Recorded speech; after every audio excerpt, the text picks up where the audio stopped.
नमस्कार, मैं विवेक कश्यप एसएससी पाठशाला यूट्यूब चैनल में आपका स्वागत करता हूं। कल हम लोगों ने पढ़ा था परिमेय संख्या के बारे में। आज पढ़ेंगे अपरिमेय संख्या के बारे में।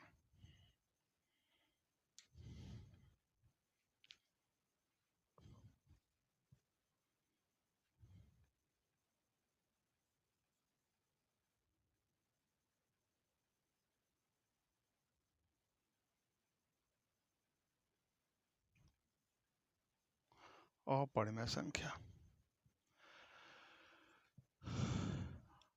वह संख्या जो p बाई q के रूप में नहीं हो। वह संख्या जो p बाई q के रूप में नहीं हो, अर्थात ये होगा किसमें? तो यह संख्या जो है, यह संख्या होगा रूट के रूप में। यह संख्या जो होगा वह रूट के रूप में होगा। एक मिनट।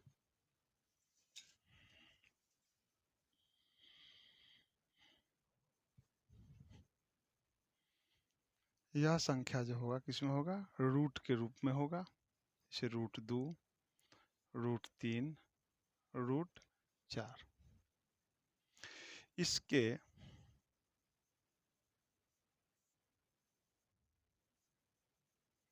कोई भी सदस्य पूर्णांक संख्या के सदस्य नहीं होते हैं। इसके कोई भी सदस्य पूर्णांक संख्या के सदस्य नहीं होते। ठीक है। अब अपरिमेय संख्या के संदर्भ में कुछ बातें हैं। जैसे अपरिमेय संख्या जो होते हैं उनमें अगर किसी भी परिमेय संख्या को अगर ऐड करेंगे, अपरिमेय संख्या में किसी भी परिमेय संख्या को अगर ऐड करेंगे तो उसका योग अपरिमेय संख्या ही होगा। मतलब परिमेय और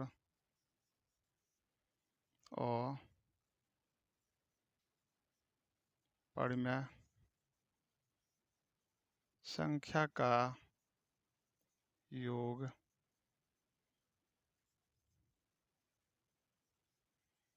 अपरिमेय संख्या होता है। परिमेय संख्या और अपरिमेय संख्या का योग परिमेय संख्या होता है।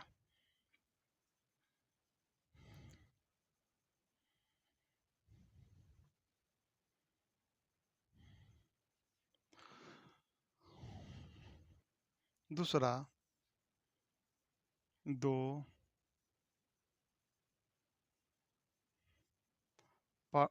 अपरिमेय संख्या का गुणनफल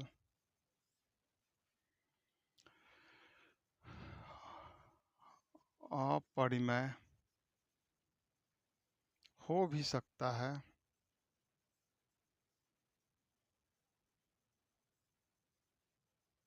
नहीं भी हो सकता। एग्जाम्पल में देख सकते हैं कि अगर √2 गुने √2 कर देंगे तो √2 गुने √2 कर देंगे तो इसका गुणनफल आ जाएगा आपको √4, मतलब इसका 2। लेकिन वही अगर √2 गुने √3 कर देंगे तो इसका गुणनफल आ जाएगा √6, जो एक अपरिमेय संख्या है। ठीक है।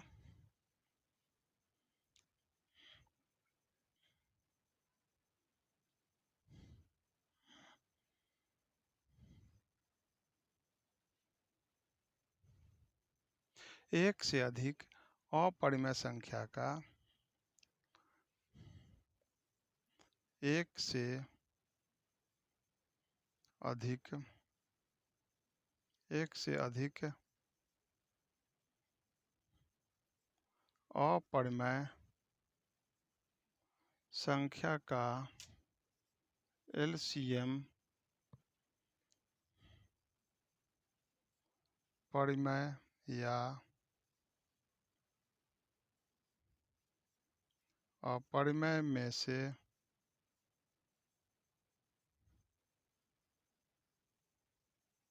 कुछ भी हो सकता।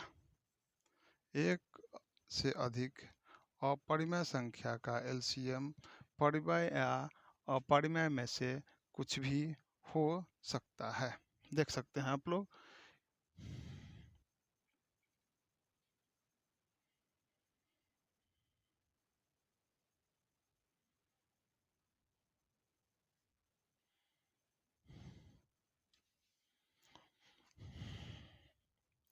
चार नंबर, यदि किसी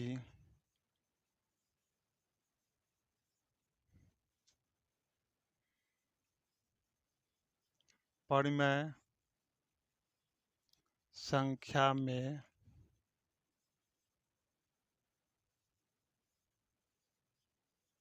अपरिमेय संख्या से या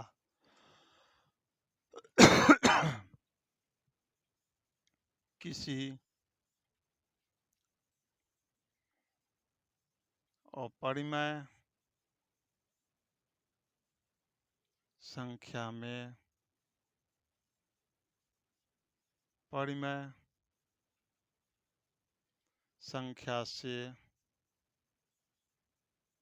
भाग देते हैं तो यह हमेशा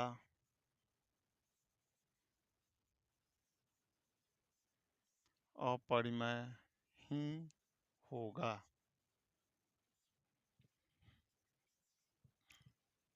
यदि किसी परिमेय संख्या में अपरिमेय से या फिर अपरिमेय संख्या में परिमेय से भाग देते हैं तो इसका हल जो होगा यह हमेशा अपरिमेय होगा।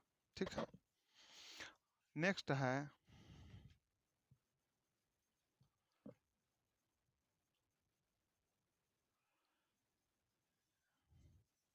यदि किसी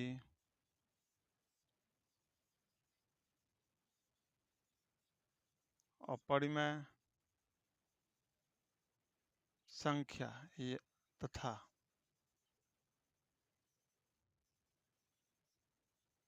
परिमेय संख्या का किसी अपरिमेय संख्या तथा परिमेय संख्या का अंतर हमेशा अपरिमेय होगा। अपरिमेय होगा मतलब कुल मिलाकर के यही हुआ। क्या हुआ? कुल मिलाकर के यही हुआ कि अगर आप किसी गलत जगह पर जाते हैं, ठीक है, मतलब या फिर किसी छोड़िए, अगर कोई नशे में है, अगर कोई नशे में, उसके साथ अगर आप दोस्ती कीजिएगा तो भी आपको बदनामी ही मिलेगी। दुश्मनी कीजिएगा, झगड़ा कीजिएगा, लड़ाई कीजिएगा, तब भी आपको यह कहेगा, लोग क्या कहेगा कि वो तो नशे में था, तुम तो अच्छा आदमी था, तुम क्यों झगड़ा किया। इसलिए किसी भी परिस्थिति में गलत लोगों के साथ संगति अगर करते हैं तो आप गलत ही कहलाएंगे। ठीक है। मतलब अपरिमेय संख्या के साथ जोड़ना, घटाना, गुणा का भाग हर परिस्थिति में अपरिमेय ही होगा। ठीक है। चलिए, अब होता है क्या कि अपरिमेय संख्या का, ये तो हो गया मान। अब बात आती है किसकी?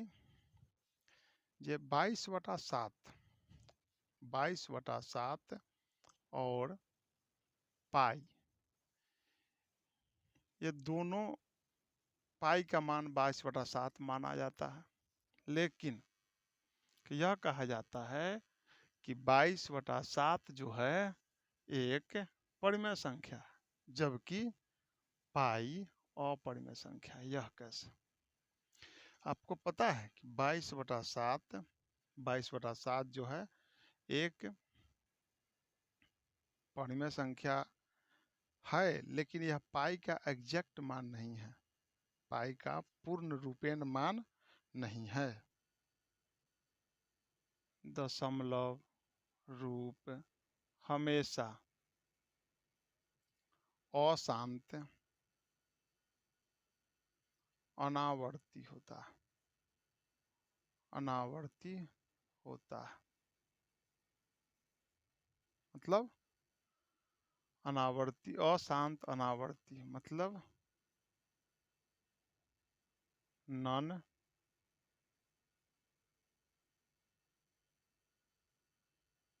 Terminating, non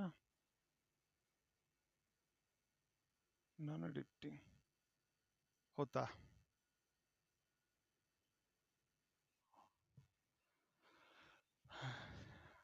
non terminating, non repeating होता है। ठीक है।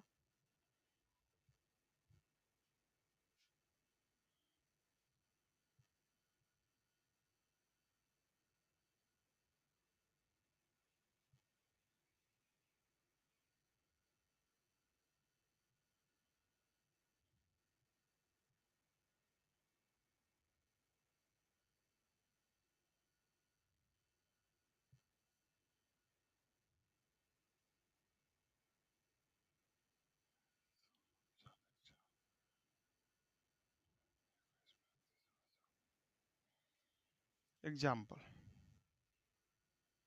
√2 का मान होता है 1.4142135। अब इसमें क्या है कि नॉन टर्मिनेटिंग तो हुआ, नॉन रिपीटिंग कैसे हुआ कि अगर 4 1 है तो 4 का फिर यहाँ 1 आना चाहिए था।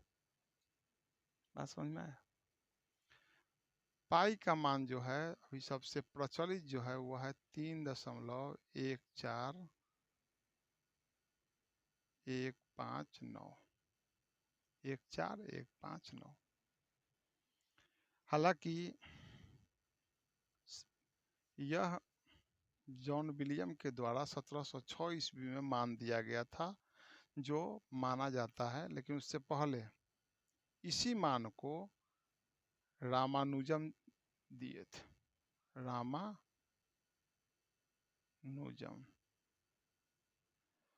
और लेकिन आर्यभट्ट साहब जो हैं गणित के, आर्यभट्ट साहब जो है गणित के, उन्होंने जो मान दिया था पाई का वो था 3.1416।